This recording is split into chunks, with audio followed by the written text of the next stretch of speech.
It's that time of year. We're headed into the holidays. From cooking and baking to decorations inside and outside your home, there are lots of opportunities to spend time with your loved ones. And we want to make sure your family gatherings don't go up in smoke. Cooking is responsible for more than a half of home fires. So we're speaking with a fire safety educator to review the do's and don'ts of preparing your perfect Thanksgiving dinner. We're also going to share best practices for keeping your home warm and decorating safely. Stay with us. Freedom from Fire is up next.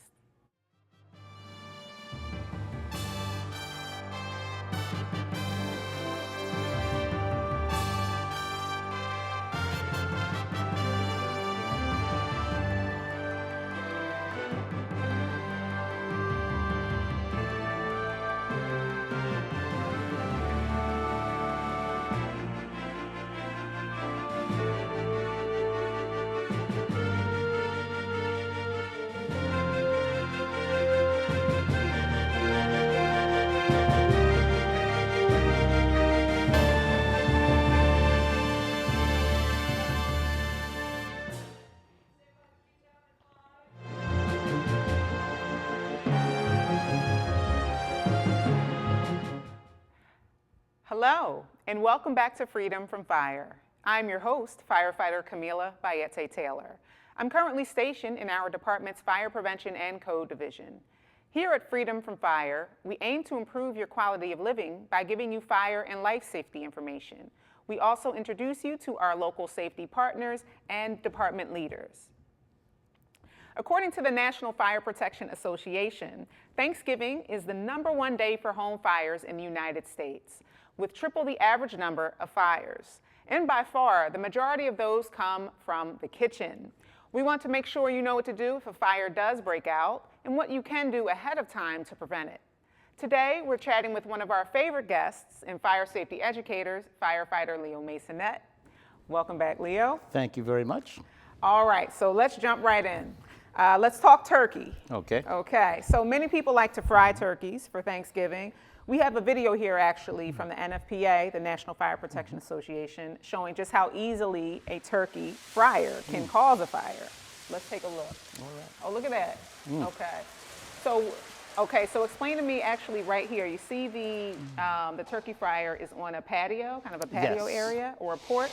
Wow. Is that a good place to have? Well, they're saying, according to NFPA, you should have that fryer at least 20 feet away from the house in case something like that does happen. Right.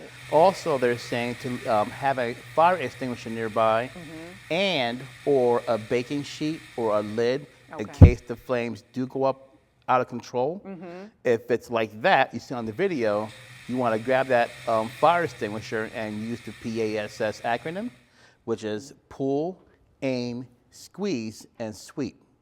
That way you can be safe and will not extend to the indoor of the structure. Okay, and so should that break out, in addition to the fire extinguisher, should the person call 911? Absolutely. Okay. Even if you don't see the flames, it might be trapped inside the walls if it extends into the house. Okay. So again, even if the flames go out, dial 911.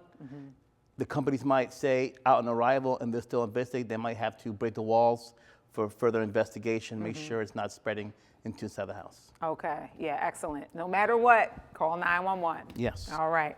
Now, as you can see, as you saw in the video, there's a big danger with turkey fryers. The oil can ignite very easily. What can people do to be as safe as possible, maybe in preparation to fry a turkey? Okay, so the one thing they do not want to do is have that turkey frozen before putting it into that pot, into that container, because again, oil and water does not mix. Right. So you have that, well, the same thing with a stove. If you put something on the stove and that oil has been boiling for like 5 minutes, if you put a cold piece of chicken in there, it's been frozen, it's gonna flame up. Same thing with the turkey fire, the same thing applies.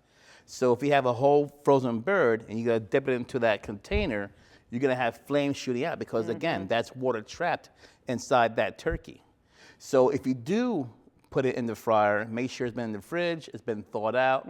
That way, that boiling, that bubbles inside the container will not expand and cause flames and get you in the face as well as the structure. Sure. Okay. Now that's great information for the public. Now, on the same subject of cooking, unattended cooking is one of the leading causes of home fires and contributes to a high number of fire deaths every year. Now, we want to remind people to never leave anything cooking unattended. And there's a lot to be aware of when cooking. So one of the things, I mean, first off, you want to secure loose clothing, right? Correct. All right.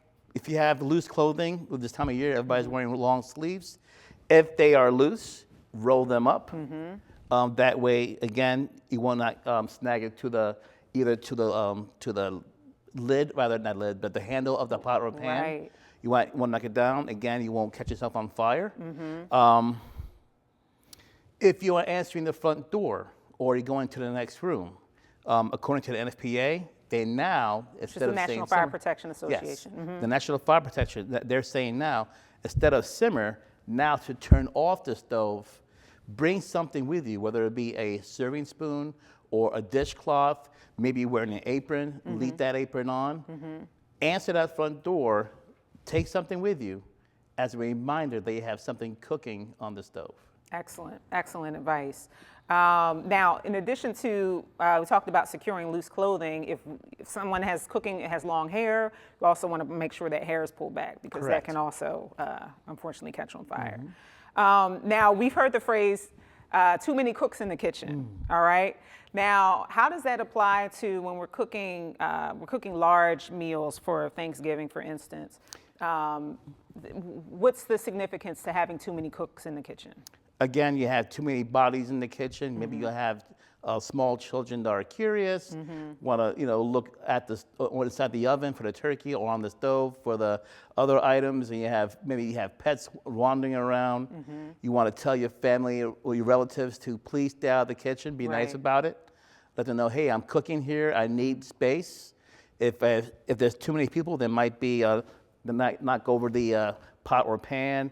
Well, we tell them anyway to make sure you have the handle of the pot or pans either sideways or to the rear of that stove in case there are too many people in the kitchen. It won't knock the pot or pan over and cause any problems either to fall over, flame up, or spread fire. Okay, or get burned. Correct, or get burned, yes, especially children. Boiling hot water or anything like that, yes. And then as far as keeping, I mean, we talked about too many people in the kitchen. It's a good idea if people have kids in the home to keep them occupied in another Yes. room. Now, let's talk about what happens if a fire does occur in the kitchen. Okay, so we want to do if there is a fire out of control, all right, and you have flames shooting up to the ceiling, the first thing you want to do is actually turn off the source. Usually it's in front of the stove, like so. Okay. You want to cover, rather, that pot or pan. Before you do all that, before you cook, actually, make sure you have a baking sheet or a lid nearby on the countertop. So if that does occur, you will cover that pot or pan. There's three components to fire. You have oxygen, heat, and fuel. Right. So if you cover that pot or pan with that lid or baking sheet, you kill the oxygen. Flames are out. Do not put it to the sink. Do not move it at all. Again, it has boiling grease or oil or something that could burn or scald you. Sure. So leave it as is. Again, turn off the source. Get that baking sheet or lid. Cover the pot or pan. Leave it as is. Okay. Now, so we talked about what happens on the stovetop. What about if a fire occurs in the oven? Okay, so we have a turkey that's flaming in the oven. Again, you want to turn off the source, turn off the oven. Keep the door closed. Do not open that door. If you open that oven door, it's going to create oxygen, thus having more flames shooting out of the oven. So Okay. leave that You turkey don't in want the it. oven. It might be burnt, Yeah. but better safe than sorry. Right. Right. Okay. Now, in that case, you discussed kind of what happens on the stovetop, what happens if the fire's in the oven. When should someone call 911 if those things were to occur? If, let's say, maybe somebody forgets the steps and they open that oven door and it spreads to either to the walls or to the ceiling, maybe the cupboards, the cabinets, you would have to go outside and dial 911. So yeah, better to be safe than sorry. Again, if you should not put out the fire as an occupant. You should have the fire department investigate. It might be a small fire, it might be a big fire. But go outside rather, and dial 911. Okay, so you said we shouldn't fight fires on our own, right? Correct. So I want to ask you about fire blankets and fire extinguishers. Many people have fire extinguishers in the kitchen. Would you recommend people having them, the fire blankets, fire extinguishers, around while cooking? We and the Philadelphia Fire Department do not recommend those fire blankets. I went to a senior presentation earlier this afternoon. A lot of people are asking about that. I told them, well, if you have it, then use it. If you don't have it, don't call, don't go online, don't bother with that. You're plenty good with this, either baking sheet or that lid will do the job. Those fire blankets could do more harm than good. Again, somebody's trying to make a buck out of that thing, it's a gimmick. We do not recommend that. We do not, no. And a lot of times, we've even heard things about, we're on to something else with the ladders, people having the ladders that they hang out their windows for escape. But a lot of times, if you're not practicing your home escape plans, which home escape plans are very important, if you're not practicing with those things, you don't want your first time to try to use that in an emergency. Correct. So people have been, again, not just seniors, but also town hall meetings, community meetings. And I've told them, if you have it, use it. But if you do have it, again, like you said, make sure you include that in your fire drill, in your home fire drill. Again, twice a year. So now it's November. Let's say you get a practice in November and then again in May. So twice a year, every 6 months, practice your home escape plan. Use that ladder as part of the escape plan. Right. Even climb out of it if you can. Again, it's unstable, it's rickety, it does not, we highly recommend you do not have that ladder, but if you insist on having it, use it as your fire drill for the home escape plan. Right. Correct. Excellent. All right. You hear that, people? Practice makes perfect, or almost perfect. Keep practicing. Now, we want to remind people, we're talking about fires, and we want to remind people to test your smoke alarms, okay? Make sure to test them and ensure they're working before the family starts to gather. Now, if you do need smoke alarms, as always, you may request them for free from the Philadelphia Fire Department by calling 311. Now, Leo, what would you say is the greatest benefit of smoke alarms? The greatest benefit is getting out early, being alarmed. We have 5 senses. We have smell, taste, hear, touch, and sight out of those 5 senses. Hearing is the one sense that stays awake while we are asleep. That's why we need smoke alarms. When we do installations, people will ask about saving the house. What I tell them, they are not designed to save the house.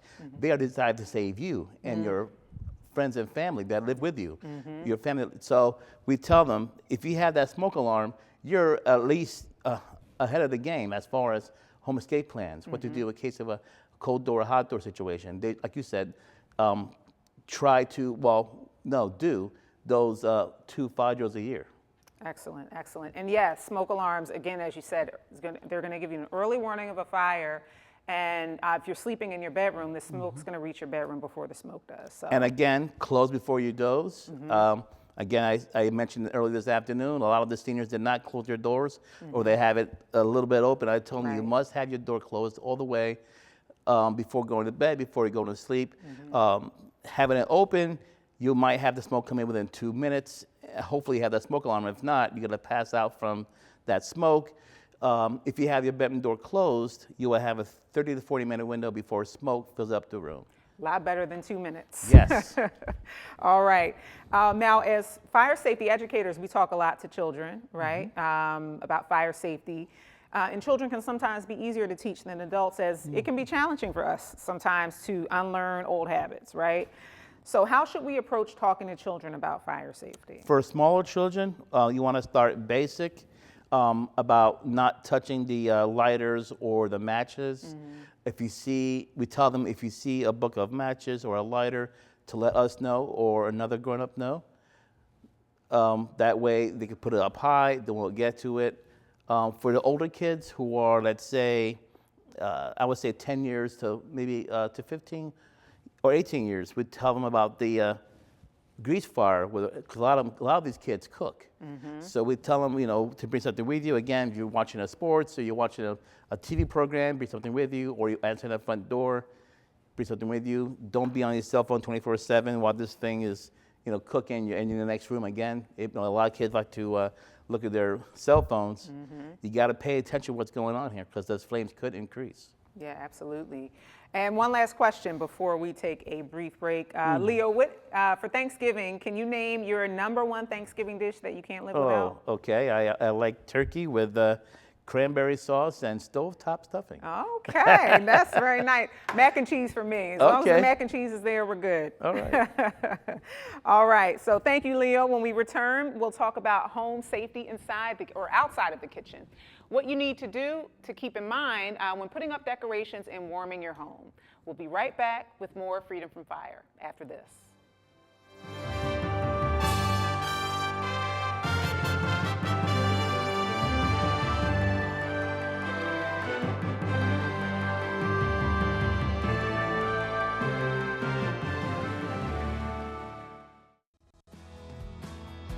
I've been driving a truck for 40 years now.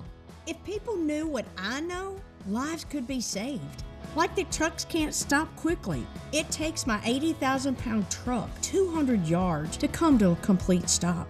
So I always do my best to give a lot of cushion. It helps when other drivers realize that and do the same. Please give trucks the space we need so we can all stay safe. It's our roads, it's our safety. I wonder if you know that I want the best for you. That I know what you're going through. I know things aren't easy, but you still show up. I wonder if you know that we can get help. That we don't have to go through this alone. Let's see how far we can go. Love, your mind.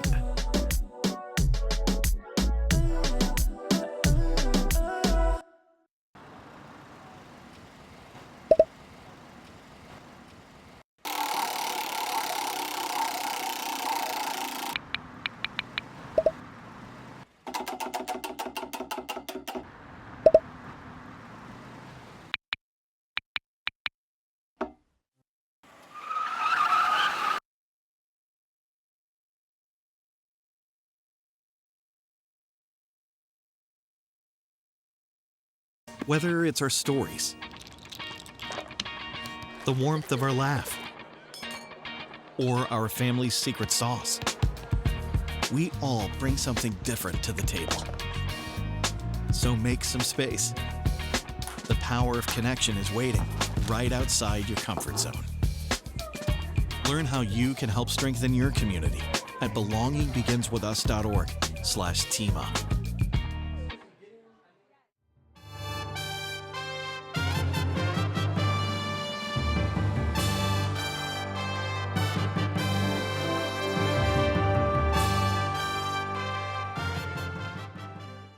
Welcome back to Freedom from Fire. I'm firefighter Camila Bayete-Taylor with the Philadelphia Fire Department's Fire Prevention and Code Division. Before the break, we spoke with our friend firefighter Leo Masonette about cooking safety as we're headed into the most popular cooking season of the year. All right, now we're going to leave the kitchen and head into the rest of the house to talk about heating and decorations. Leo, let's start by talking about space heaters. It's getting chilly and we know it's only going to get colder. If we're using space heaters, what's the safest way to use them? Okay, so the safest way to have those space heaters actually is to plug it right into the wall. Have it 3 feet of space on each side of that space heater. Mm-hmm. If that cord is maybe a foot or 2 feet long, you can use an extension cord, okay, for that space heater, but you have to unplug it at night before going to bed. Mm-hmm. You might need an extra sheet or a blanket. Again, that's not for all night. A lot of the space heaters nowadays have timers on them. Mm-hmm. So we recommend that you put the timing set on, whether it be 10, 15 minutes or whenever you go to sleep. Mm-hmm. So again, you plug in that space heater right into the wall, 3 feet of space. After that 10, 15 minutes, you might doze off. It automatically turns off. Right. A lot of the spacers also have that safety mechanism of When it falls over, it turns off, which is Right. great. But if you do have an older space heater, again, plug into the wall before you go to sleep, unplug it, that's a sheet or a blanket. Okay. Now, as far as space heaters, how do you determine that if they're certified? If they're Okay, so a lot of the space heaters, as well as power strips, we'll talk about that later, they have a UL sticker on the back of those appliances. That stands for Underwriters Laboratory. They also do a lot of research and as far as fire science as goes, so they know what's safe and what's not safe in regards to appliances. Okay, so yeah, make sure we're getting those appliances, especially space heaters, as we're talking about now, that have those UL stickers on them. What about using the stove to try to warm your home? Okay, so using a stove or an oven is not recommended due to carbon monoxide. Right. If you open that stove or oven, you're risking carbon monoxide, even if it's off, even if you had it on for a long time. Let's say Thanksgiving Day, you want to open Right. that oven door and go to sleep. Bad idea. You still have those fumes, you still have the carbon monoxide, and there might be consequences to that. So we recommend you do not use the stove and oven for heating. Yeah, that's a great note about the carbon monoxide risk of using the stove as heating. Speaking of carbon monoxide, we do encourage people to have carbon monoxide detectors as well. Correct. So a lot of the carbon monoxide alarms, they range $30 to $35 and up. Again, we want one on every floor. If you cannot afford more than one carbon monoxide alarm, we recommend that you have it on the same floor where you sleep. And a lot of the newer models, as a lot of the smoke alarm models have the lithium batteries, Yes. where you do not need to replace the battery. Correct, 10 years. 10 years, they last for 10 years. So that's something to be aware of. Now let's talk trees, all right? We've got another video here that shows just how fast a Christmas tree can ignite. Let's take a look. Okay, so this is a tree that's not watered. Wow. Okay. 7 seconds, 8. Wow. Okay, so we're at 13 seconds, Goodness. and we're already here. You can see that room's fully involved, and 9 times out of 10, that's supposed to be packed down. It's be all black, and you're not going to see a thing. And Now, 32 seconds here. Wow. Would someone that's in that home right now, without firefighting, would they be able to survive in that not type at of all. environment? Not at all. Yeah, so you're not surviving in that type of environment. That's just 30 seconds, okay? So that's why we want to make sure with trees, what would you say are good ways to take care of those dry trees or live Christmas in trees? order to prevent it from being dry, look at that bowl, rather the stand of that tree. Right. Make sure you water it daily. After the season is over, there will be something on TV with the Department of Sanitation and how to properly dispose of that tree. Right.